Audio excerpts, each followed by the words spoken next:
lalo si Lord, hindi ka niya bibitawan. Amen? Ito sabi, He will feed His flock like a shepherd. He will carry the lambs in His arm, holding them close to His mind, to His heart.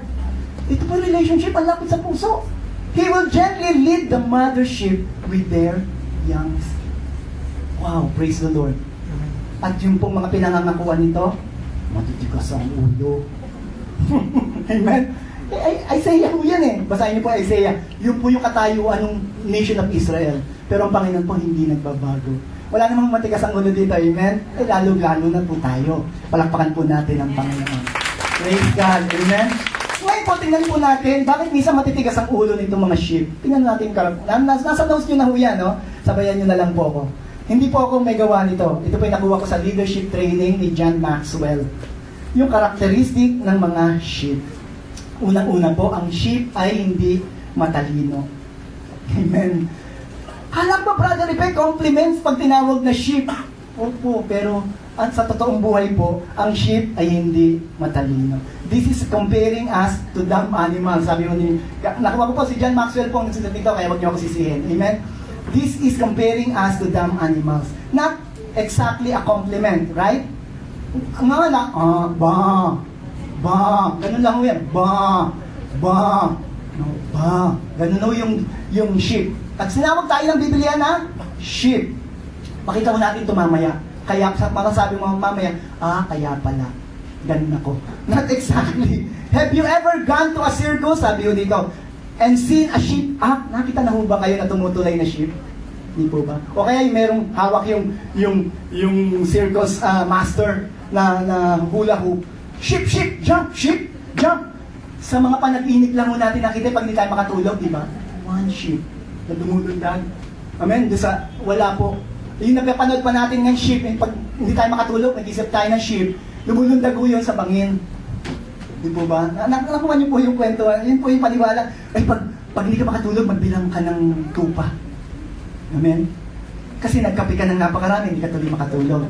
So, you never see sheep in a circus. Why? Because as the animal trainer will tell you, it is almost impossible to train them to do tricks. Amen. Next. Una ho yun, hindi po intelligent ang sheep. Pangalawa, sheep are very vulnerable. And they're not only dumb, they also don't have any way to protect themselves. Eh, ano tawag ko sa atin? Sheep. Kaya hindi mo pwede, kung sheep ka, sinasabi ng Lord, hindi ka ganun katalino sa mundong ito. Hindi mo kayang alamin ang lahat ng bagay sa mundong ito. Ibig sabihin nito, may kailangan ka. Kailangan mo ng tulong. Pangalawa, expose ka sa danger.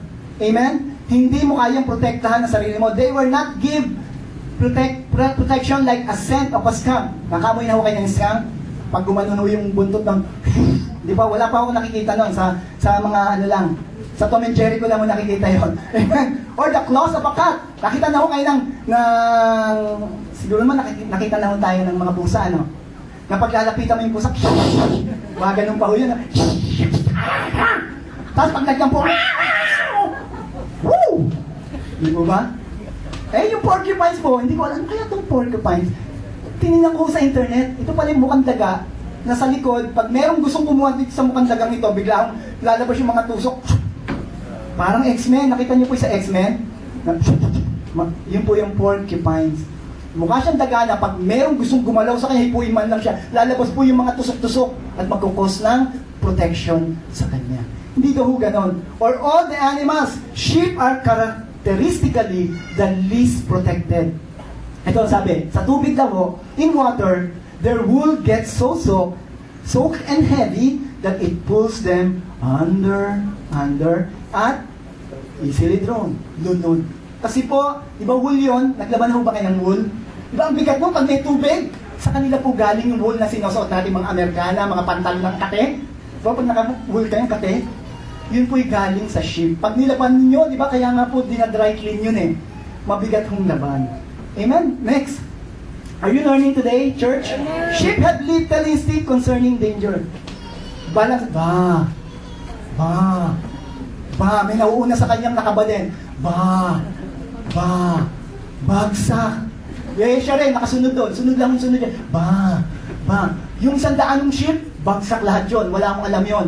Amen? Not only are they unprotected, with no defense, and not really smart, sheep don't have any instinct at all concerning danger. Wala po silang danger. Wala pong mga umiilaw na wala pong ganun. Ibig sabihin, hindi nga ako intelligent eh. Tuloy po. Those who shepherd sheep will say that they are very naive and susceptible to any kind of danger. They're susceptible to poisonous snake bites and infectious insect bites. In fact, you know what they say about sheep. They say, ng mga shepherd daw, that if the leader walked off a cliff, the other sheep would just follow right on over after him.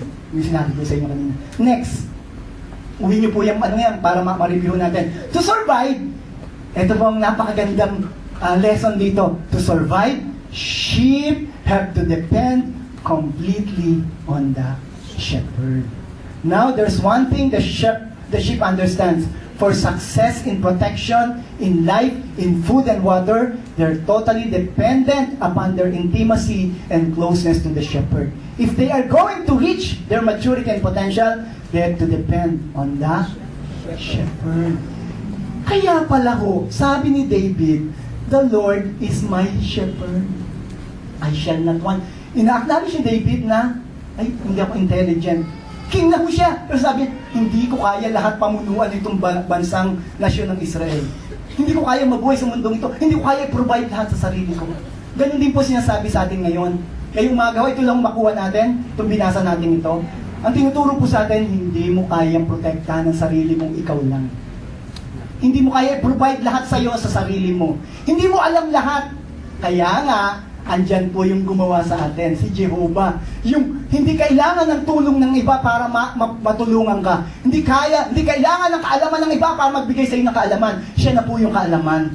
At sinasabi niya, ako ngayon ang shepherd mo. I want to lead your life. Sabi po na Isaiah 53, verse 6, we all like sheep have gone astray. Each of us has turned to his what? Own ways. Malimit po sa atin yan. Di ba? Gusto kong gawin to eh. Na kahit alam mo na, gusto kong hititin to eh. Di po ba alam niyo po yan? Na yung, kita mo, hindi, gusto ko to hititin to. Sinasabi na sa'yo ng Lord, tigilan mo na yan. Hindi mo ba nababasa sa pakete niyan ay cigarette smoking kills? Di po ba? Nakita niyo ba yan? Sa ibang bansa ho, meron ng picture. Yung bunganga, yung bibig. Wag niya mong bunganga, napakalaki nun. Bibig, na puro sugat na. Pero marami pa rin po. Di po ba? Talaga naman. Nakukuha niyo po ako? Amen. Alam na, sinasabi na ito mangyayari sa'yo. Eh, ganun po talaga ang tao. Kaya nga kailangan ng mag-guide, magko-control at mag-feed. At yun po yung pinipresent ko ngayon na pangalan. Ang pangalan niya ay Jehovah Rohi. Amen? So, tingnan natin. Next. So, today, si Jehovah Rohi sa New Testament, siya ay tinawag na si Lord Jesus. Sa New Testament po. At si Lord Jesus po ay tinawag na Good Shepherd. He's not the less shepherd, he's the good shepherd. Amen? Sabi ko sa John 10:11, I am the what? Good shepherd. I am the what? Good shepherd. The good shepherd? Anong gayang shepherd? The good shepherd? Ano kayang gawin ng good shepherd? Hindi mo kayang tulungan ang sarili mo, lalong-lalo sa kaligtasan. Siya yung good shepherd na namatay sa krus. Binigay niya yung buhay niya. Para ikaw na hindi mo kaya iligtas ang sarili mo, niligtas ka niya. Nakuha niyo po ako? Na ikaw na hindi mo kayang pumunta sa langit. Kapatid, kahit na anong gawin mo para mapunta sa langit, gumawa ka ng mabuti, mag-abuloy ka kung saan, magpagawa ka ng ganito, gawin mo lahat yan. Para ang reason mo makakarating sa langit, hindi po tayo makakarating sa langit. Kasi po ang tanging daan papunta sa langit ay si Good Shepherd. Sabi niya, the Good Shepherd says, I am the way, the truth, and the life, and no man can go to the Father except through me. Kaya, ngayon, hindi ba dapat gawin yon? Pwede pong gawin yun, tumulong, mag-abuloy, tumulong. Pero po yung ginagawa niyo yun dahil shepherd mo na si Good Shepherd. Yun ay produkto na lang ng ginagawa. Hindi mo ginagawa para pumunta ng langit. Kasi kung yun lang ang paraan mo para pumunta sa langit at iligtas mo ang sarili mo, hindi mo kaya.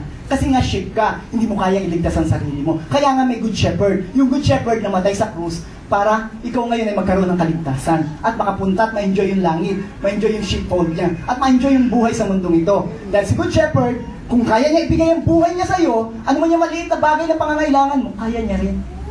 Yung mga bayarin sa kuryente, nabigay niya nga yung buhay niya sa'yo.